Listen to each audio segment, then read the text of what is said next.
Hujambo, habari za leo. Karibu tena katika kipindi chetu cha Safari Yenye Tumaini.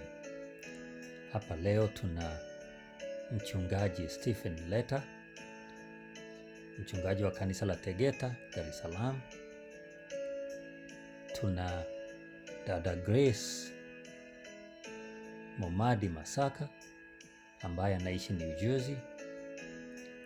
Pia tuna bwana Baraka Laiza wa Arusha, Tanzania. Na mimi hapa ni John Mugane, ninakaa Massachusetts. Neno la Mungu linasema katika Ayubu 36 mstari wa 22, tazama, Mungu hutenda makuu kwa uweza wake. Ni nani afundishaye kama yeye? Somo letu hapa linasema elimu katika bustani ya Edeni, ni ambayo tutazungumzia katika siku ya leo. Naomba muweze kujiunga nasi. Asante.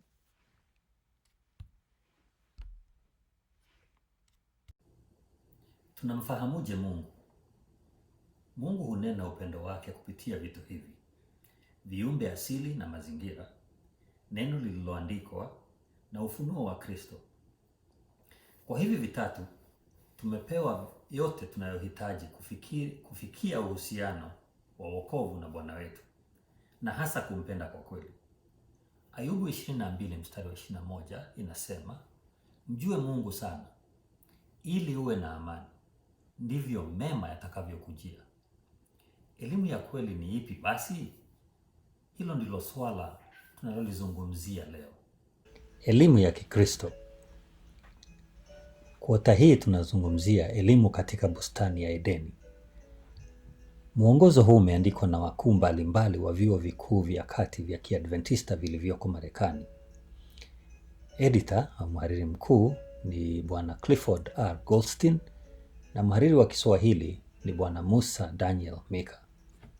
Biblia inasema, kumcha Bwana ni mwanzo wa hekima na kumjua mtakatifu ni ufahamu. Mithali 9 fungu la 10.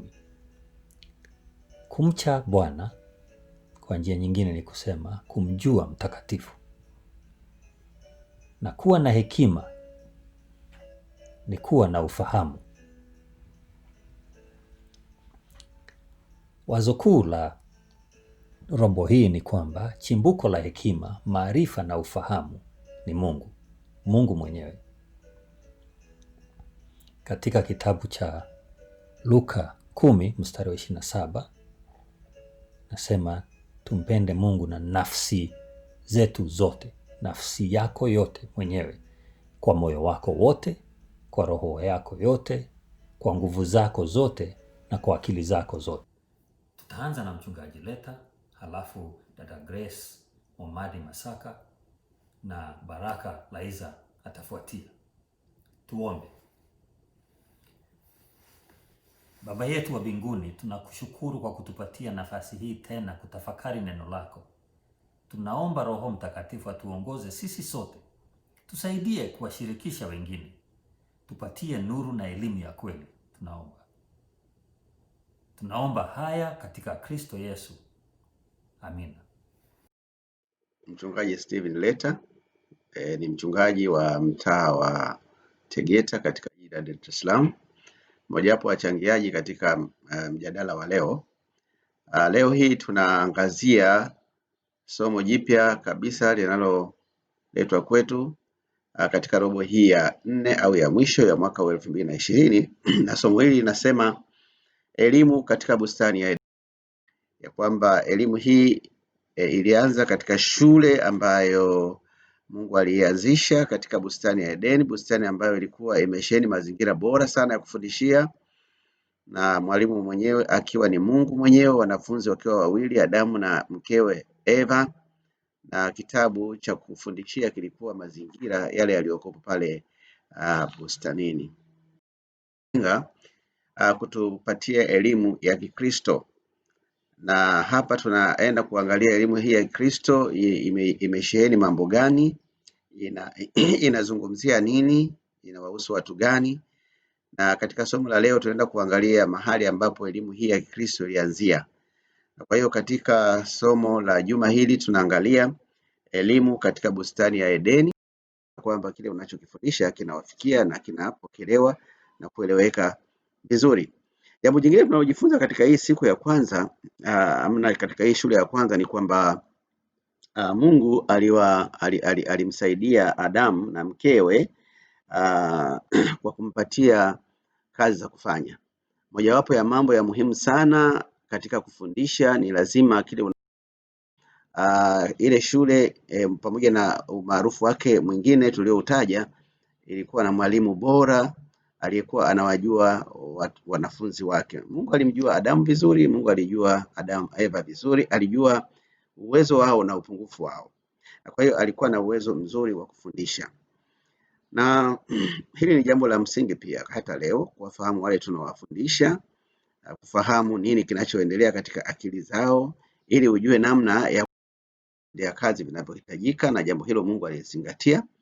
Lakini pia ni muhimu uwe na mwalimu bora, mwalimu anayejua vizuri kile anachokifundisha, lakini anayejua vizuri wale anaowafundisha. Katika fungu letu la kukariri juma hili tunasema, tazama Mungu hutenda makuu kwa uwezo wake, ni nani afundishaye kama yeye? Ayubu 36:22.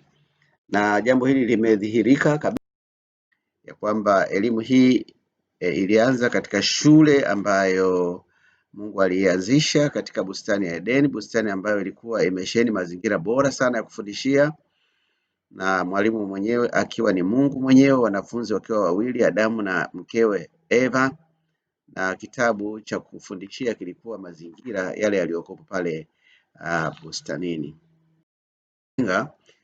Kutupatia elimu ya Kikristo, na hapa tunaenda kuangalia elimu hii ya Kristo imesheheni mambo gani, inazungumzia nini, inawahusu watu gani. Na katika somo la leo tunaenda kuangalia mahali ambapo elimu hii ya Kristo ilianzia. Kwa hiyo katika somo la juma hili tunaangalia elimu katika bustani ya Edeni. Jambo moja la kusikitisha lilitokea katika ile shule ya bustani ya Eden, na hili limeelezwa katika sura ya 3 ya kitabu cha Mwanzo. Sura zote mbili zilizotangulia, sura ya kwanza na ya pili, zinamuonyesha Mungu akiwa karibu na wanadamu, akiwapatia maelezo yaliyojaa upendo mwingi, na akiwawekea mazingira ambayo dhambi ni nini? Dhambi ni kufanya kwa makusudi kile unachojua kabisa kwamba ni makosa.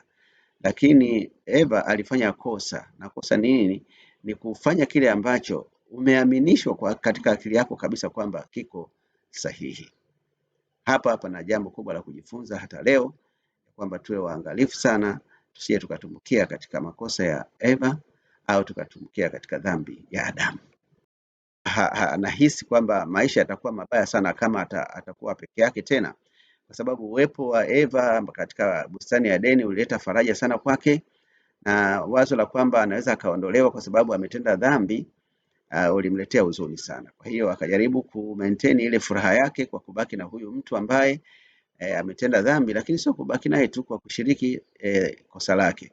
Na ndio maana tunaambiwa kosa la Eva lilikuwa dogo sana kuliko kosa la Adamu. Adamu alifanya dhambi kwetu, na kwetu tunaona Eva akaanguka kwa namna hiyo kwa sababu alitilia shaka maneno ya Mungu na akaamini maneno ya mgeni ambaye asiyemfahamu, na salama yake ilikuwa aponee kwa mmewe Adamu. Adamu yeye ni tofauti kidogo na mke wake, alitambua kwamba huu ni udanganyifu, hii kauli aliyopewa mke wangu haina ukweli wowote, lakini yeye aliamua kwamba ashiriki na mkewe hiyo adhabu yote ambayo itatolewa kwa sababu wa dhambi. Hii inatufundisha nini? Inatufundisha hivi ya kwamba katika kujifunza elimu ya Kristo, kwa sehemu kubwa tunatakiwa tuwe na imani na yule anayetufundisha, kwa sababu kuna baadhi ya mambo ambayo hayahitaji kutumia akili zetu, ni kuamini tu kwamba yule anayetufundisha anajua zaidi kuliko tunavyojua sisi, na hiyo ndio itakuwa silaha pia pekee kabisa ya kutukinga katika elimu nyingi ambazo leo zinatokea. Kwa mfano leo hii siku elimu nyingi sana ambazo ukizichunguza zinatutoa nje ya elimu ya Kikristo, dhana fulani fulani zinazopingana na dhana za Biblia zinazidi kuibuka kila kunapokucha. Unadhani salama yetu leo ni nini? Salama yetu ni kuamini kile Mungu alichosema. Of course wenzetu walikuwa na advantage ya kwamba ongeza kukutana naye na kumhoji, lakini sisi tuna advantage hiyo hiyo kwa njia ya maombi na kwa njia ya kusoma neno lake tunaweza tukakingwa na udanganyifu ambao ishiwa na yule nyoka ya kwamba hakika hata kufa isipokuwa maneno ya Mungu yalikuwa na makosa fulani. Katika mazingira ya kawaida tungemtarajia Eva akimbie kwa Mungu, aende kwa Mungu, na kwa sababu alikuwa na assignment ya kukutana na huyo Mungu mara kwa mara, angeenda kwenda kuthibitisha hiyo kauli ya nyoka, lakini hakufanya hivyo. Matokeo yake aliamini yale maneno ya nyoka na mwanzo ndipo na nyoka alikuja akiuliza Eva kwamba mmezuiwa kula matunda yote ya bustani, of course katika namna ya kumconfuse tu. Sasa katika kujaribu kuweka sawa ile statement, Eva akasema hapana, hatujakatazwa kula matunda yote, ila tumeambiwa tusile matunda ya mti wa katikati. Jambo moja ambalo Eva hatuelewi kwa nini alilifanya hivyo, kwamba jileta mwenyewe. Ndio somo la siku hii ya Jumatatu tunapozungumzia kwamba kuna dukizo unaweza kusema kwamba mtu aliyejileta mwenyewe bila kualikwa, na huyo hakuwa mwingine isipokuwa alikuwa ni nyoka ambaye kwa kawaida alikuwa pale bustani, lakini mara hii alitumiwa na Shetani. Shetani ni malaika mwovu ambaye alikuwa ameasi kule mbinguni, ambaye alikuwa ni adui wa Mungu na alitaka. Habari za leo. Rafiki yangu Alina anatoka Brazil, anachukua video na namshukuru, ni jirani yangu, anakaa nyumba inayofuatia. Nashukuru. Leo nitazungumza kidogo kuhusu elimu. Masomo yetu ya Safari ya Tumaini yanayokuja yatazungumza kuhusu elimu. Elimu kwanza, Mungu alikuwa na wapa wa elimu, anawafundisha Adamu na Hawa uso kwa uso. Alikuwa anazungumza nao. Tunaona katika Biblia anasema ilipofika adhuhuri, mchana, Mungu anawatembelea. Kwa hiyo walifundishwa na Mungu mwenyewe. Na kuna fungu hilo katika Isaya na katika Yohana anasema they shall be taught of God, watafundishwa na Mungu mwenyewe. Yaani watu wale wanaompenda Mungu watafundishwa na Mungu mwenyewe. Elimu ni nini? Elimu ni kumsaidia mtu kujikidhi na mazingira yake hapa kwa stadi za maisha. Joto lisimpige, mara baridi, mara sijui nyoka anaweza kamuuma. Sasa elimu inamsaidia mtu kujikidhi na maisha yake. Kwa mfano kama vitu gani? Anajua jinsi ya kujipatia chakula, jinsi ya kula, jinsi ya kusafisha nyumba yake asipate ugonjwa. Hiyo ni elimu. Elimu akate majani ili nyoka wasikae kwenye nyumba yake karibu. Yaani vile vitu vya kumsaidia mtu kuishi katika maisha yake. Jinsi ya kuzungumza na watu, asiwe na hasira sana akapiga watu. Hivyo vitu ni sehemu ya elimu ya kumsaidia mtu aishi katika maisha na kukabiliana na mazingira yake. Anajua jua likiwaka ninafanya hivi, mvua ikinyesha ninafanya hivi, ni wakati wa kupanda. Hivyo ni vitu vya elimu. Hilo ni jambo la pili. Lakini elimu kitu kikubwa ni kumsaidia mtu kujitayarisha kwa umilele ili aishi na Mungu milele zote. Muhtasari wa Biblia ni kuumbwa kwa dunia, Mwanzo 1 na Mwanzo 2. Mwanzo 3 kuanguka kwa mwanadamu. Mwanzo 4 mpaka Ufunuo 22 ni Mungu anatafuta wokovu, jinsi ya kukomboa mwanadamu. Kwa hiyo sisi hatukuumbwa tufe.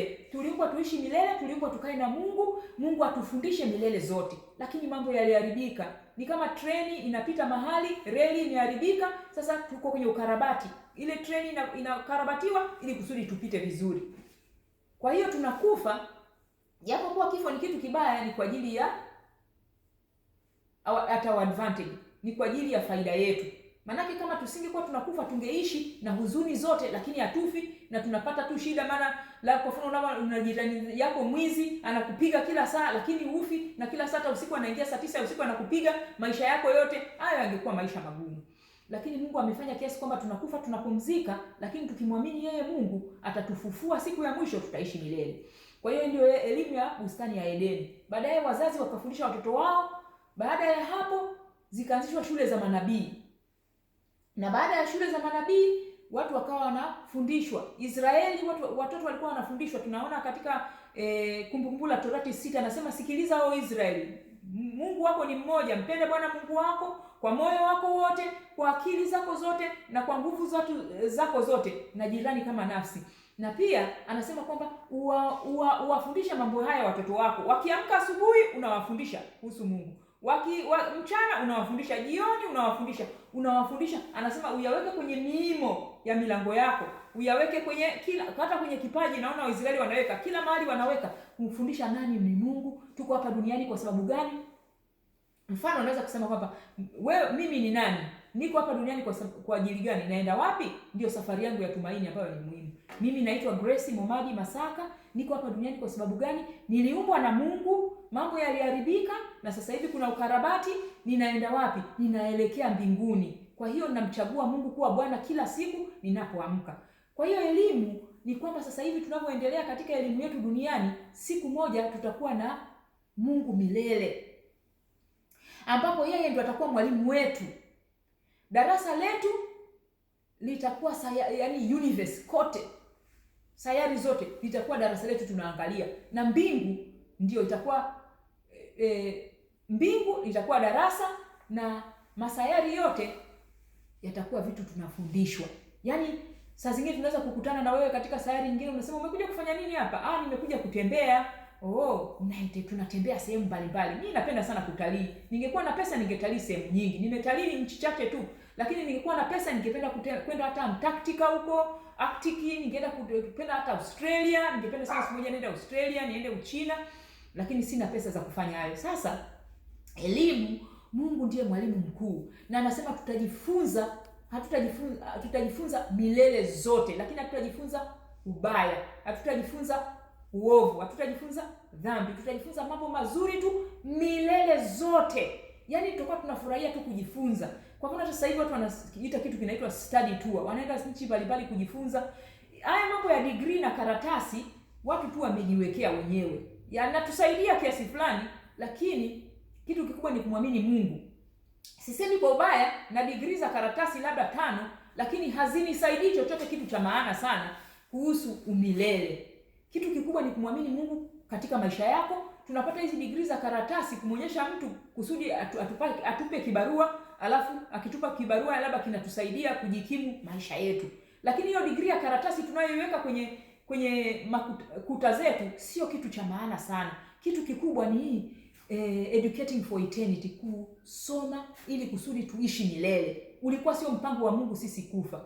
Nashukuru sana, na tutakapoendelea ili somo la safari ya tumaini kuhusu elimu na elimu bora kupita yote, tuweze kumkabidhi Mungu kila kitu. Hata kama wewe ni kijana unataka kusomea jambo fulani, muulize Mungu, hili jambo unataka kusomea, je, ni nzuri? Je, litanisaidia? Mimi nilimuuliza Mungu, nilikuwa nataka kusomea udaktari kwanza. Mungu akanielekeza kwa njia tofauti, na saa zingine hapo unasema jinsi ya kujua mapenzi ya Mungu. Kuna jinsi mbalimbali za kujua mapenzi ya Mungu. Ukishaomba, utakapoendelea kutembea na unakuwa na connection na Mungu, atakuonyesha. Lakini hata saa zingine tunakosea. Utakapokosea usisikie vibaya sana. Kama unaendelea tu kuwa na Mungu, atakuonyesha hapa ni mahali pa kurudi, utarudi. Watu wengine wanasema sasa nimekosea, sijui nifanyeje. Hakuna kukosea ambapo Mungu aweze kukurudisha. Mbaya tu ni kumwacha Mungu. Ukimwacha Mungu unarudi. Mungu ndiye mwalimu mkuu, mnamshauri wa ajabu. Hakuna mshauri wa ajabu kuliko yeye. Tunatafuta washauri, mara sijui tumeenda kwa mchungaji fulani atushauri, au sijui padri fulani, sijui shehe fulani. Mungu ndio mshauri wa ajabu. Watu wengine wanaweza kukushauri na ni vizuri, lakini ukae kwenye neno la Mungu. Bwana aweze kukubariki sana. Asante sana.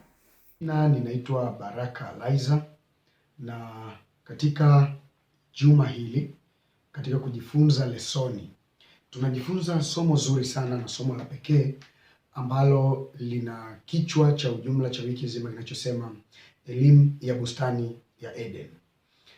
Nitasema kwa mafupi katika siku ya Jumatano pamoja na siku ile ya Alhamis. Somo hili la elimu ya Edeni inatupeleka katika siku ya Jumatano ambayo tunajifunza somo zuri sana ambalo linasema kukomboa kilichopotea, kukomboa kilichopotea. Nini ambacho kilikombolewa, ambacho kilikuwa kimepotea? Tunafahamu katika bustani ya Eden, Mungu alikuwa ameweka mti wa uzima pamoja na mti wa ujuzi wa mema na mabaya, na akawapa maelekezo Adam pamoja na Hawa, akawaambia kwamba katika mti wa uzima mnaweza kula matunda, lakini katika mti wa ujuzi wa mema na mabaya msiguse wala kula matunda kutoka katika mti huo. Hivyo tu peke yake kwa Adamu na Hawa ilitosha kuyatii maagizo ya Mungu, ilitosha kuyatii maneno ya Mungu.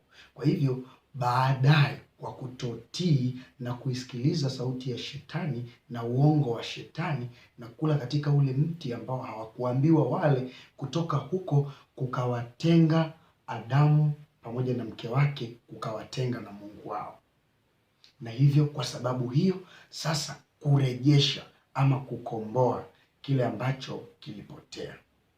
Kwa sababu hiyo Mungu akawatafuta yeye mwenyewe kwa sauti yake. Tunaposoma Biblia, akawatafuta yeye mwenyewe, ndiye aliyeenda kuwatafuta Adamu pamoja na mke wake wakiwa wamejificha. Lakini baadaye Mungu akataka kurejesha mahusiano yake pamoja na wao, na kwa sababu hiyo, kwa sababu walikuwa uchi baada ya kula lile tunda, Mungu alichokifanya akawatengenezea vazi.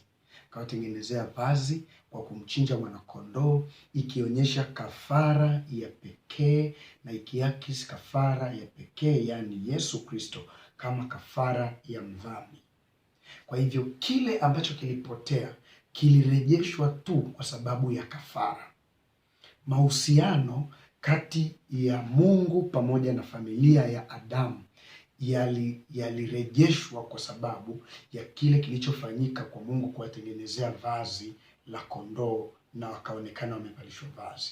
Mahusiano yetu yanarejeshwa kwa sababu ya dhambi. Mahusiano yetu yanarejeshwa na Mungu kwa sababu ya Yesu Kristo peke yake. Hiyo ndio siku ya Jumatano tunapojifunza lesoni hii ya pekee sana juu ya elimu ya kweli, tukiwa tunaona Adamu pamoja na familia yake Hawa walipokuwa pale Edeni walipewa elimu yote. Mungu alitoa elimu yote, kwa sababu sikiliza, kutii ni elimu. Kutii ni elimu. Mungu alitoa elimu yote. Kwa hiyo tunapojifunza lesoni hii ya elimu ni pamoja na kutii. Ile elimu ambayo Mungu anaitoa anahitaji tutii kwayo. Hiyo ilikuwa ni siku ya Jumatano. Siku ya Alhamis anasema wenye kudharau mamlaka. Wenye kudharau mamlaka. Hiyo ni siku ya Alhamis. Wenye kudharau mamlaka wanatupeleka katika kitabu cha Waebrania sura ya 13 ambacho natamani kusoma. Waebrania sura ya 13 fungu la 17. 13 fungu la 17. Biblia inasema, watiini wenye kuwaongoza na kuwanyenyekea, maana wao wanakesha kwa ajili ya roho zenu, kama watu watakaotoa hesabu, ili kwamba wafanye hivyo kwa furaha wala si kwa kuugua, maana yalirejeshwa kwa sababu ya kile kilichofanyika kwa Mungu kuwatengenezea vazi la kondoo na wakaonekana wamevalishwa vazi. Mahusiano yetu yanarejeshwa kwa sababu ya dhambi. Mahusiano yetu yanarejeshwa na Mungu kwa sababu ya Yesu Kristo peke yake. Hiyo ndio siku ya Jumatano tunapojifunza lesoni hii ya pekee sana juu ya elimu ya kweli, tukiwa tunaona Adamu pamoja na familia yake Hawa walipokuwa pale Edeni walipewa elimu yote. Mungu alitoa elimu yote, kwa sababu sikiliza, kutii ni elimu. Kutii ni elimu. Mungu alitoa elimu yote. Kwa hiyo tunapojifunza lesoni hii ya elimu ni pamoja na kutii. Ile elimu ambayo Mungu anaitoa anahitaji tutii kwayo. Hiyo ilikuwa ni siku ya Jumatano. Siku ya Alhamis anasema wenye kudharau mamlaka. Wenye kudharau mamlaka. Hiyo ni siku ya Alhamis. Wenye kudharau mamlaka wanatupeleka katika kitabu cha Waebrania sura ya 13 ambacho natamani kusoma. Waebrania sura ya 13 fungu la 17. 13 fungu la 17. Biblia inasema watiini wenye kuwaongoza na kuwanyenyekea, maana wao wanakesha kwa ajili ya roho zenu, kama watu watakaotoa hesabu, ili kwamba wafanye hivyo kwa furaha, wala si kwa kuugua, maana isingewafaa ninyi.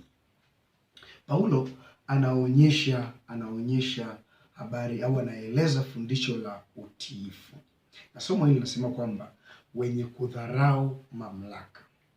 Ukiangalia kwa fundisho la Paulo la kuonyesha kutii, linatupeleka pale ambapo Mungu alikuwa amewapa maagizo Adamu pamoja na Hawa, ile familia ya Adamu pale Edeni, alikuwa amewapa maagizo ya utiifu. Hii ilionyesha ni mamlaka. Mungu yeye mwenyewe ni mamlaka. Anapotoa maagizo anahitaji yafanyike ama yafanyiwe kazi. Kwa hivyo Mungu kuwapatia maagizo na kuwapa mambo ya kufanya na mambo ambayo hayapaswi kufanya, Adamu pamoja na familia yake walipaswa kuyatii yale maagizo, walipaswa kuyafanya yale ambayo Mungu alikuwa ameagiza. Mtunzi wa lesoni anapoandika anaeleza kwamba kuna watu ambao wana ujuzi binafsi, au ninaweza kusema kuna watu ambao ni magenius, wana uwezo binafsi, wana uwezo mkubwa wa kiakili, wana uwezo mkubwa wa kupembua mambo au wa kufanya mambo, lakini na darasani wanafanya vizuri, lakini hiyo haitoshi peke yake. Wanaweza kuwa watu wakubwa, wanaweza kufanya vizuri katika masomo, lakini hiyo haitoshi kuwa elimu ya kweli. Elimu ya kweli kama haina utiifu ndani yake. Mungu anatuleta katika elimu ya kweli ambayo ina utiifu ndani yake. Kama hatutaelewa elimu ya kweli ya maandiko, ya kuitii Biblia, ya kutii kile kinachosemwa katika Biblia, ya kutii sheria na amri za Mungu zile ambazo zinaandikwa, kama hatutakuja wanadamu wote na kuifuata elimu hiyo, bado tutakuwa hatufai kitu. Hata kama tutaitwa maprofesa, hata kama tutaitwa madaktari, hata kama tutaitwa watu wenye elimu sana, haiwezi kutufaa kitu ikiwa hatutatii ile elimu ya kweli, ama hatutaijua ama kuifuata elimu ya kweli ile ambayo inaandikwa katika maandiko matakatifu. Kwa hivyo kuitii mamlaka katika siku ya Alhamisi, kuitii mamlaka ni pamoja na kutii yale yote ambayo anatuagiza Mungu. Kwa kifupi, Adamu pamoja na Hawa walishindwa kuyatii maagizo ya Mungu, walishindwa kuyafanya yale Mungu ambayo ameyaagiza. Leo hii katika Biblia yapo maagizo ambayo Mungu anatupatia, yapo mambo ambayo Mungu anayaainisha.